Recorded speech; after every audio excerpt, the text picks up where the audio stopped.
Inventaire du patrimoine mobilier, immobilier, des cheptels et autres biens de l'État, la région de l'Adamawa a accueilli ce lundi 9 février 2026 le lancement de la campagne de recensement, de valorisation et d'intégration du patrimoine de l'État. Ce vaste chantier d'inventaire du patrimoine de l'État mobilise les chefs d'unité des forces armées, les responsables des administrations judiciaires, les responsables du ministère en charge du patrimoine et les comptables publics. Cette initiative majeure s'inscrit dans le cadre de l'engagement constant du gouvernement à renforcer la transparence, la bonne gouvernance et la redevabilité dans la gestion des finances publiques, conformément aux orientations de la réforme de la comptabilité patrimoniale de l'État. Elle traduit la ferme volonté des pouvoirs publics d'assurer une gestion rigoureuse, moderne et efficiente du patrimoine national.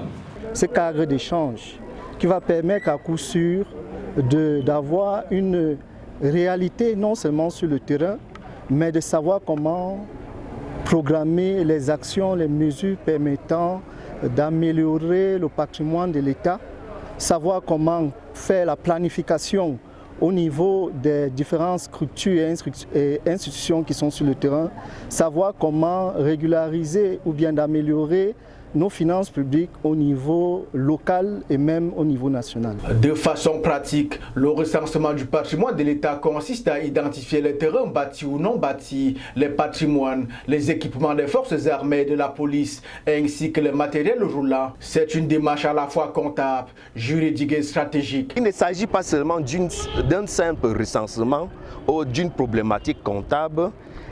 Le recensement va permettre à l'État de connaître exactement ces biens, où ces biens se trouvent, qui exploitent ces biens. Participer activement à l'amélioration des finances publiques, c'est l'engagement pris par les responsables du recensement des patrimoines dans la région Château d'Eau du Cameroun. La commission départementale de la VINA pour le recensement du patrimoine de l'État, du patrimoine mobilier et immobilier, des cheptels et des autres biens relevant de l'État, nous allons tout simplement faire comprendre l'importance pour l'amélioration des conditions de travail de nos populations et pour l'effectivité ou bien le pragmatisme avec lequel localiser et identifier chaque bien de l'État, c'est la mission principale des acteurs intervenant dans ce chantier d'inventaire.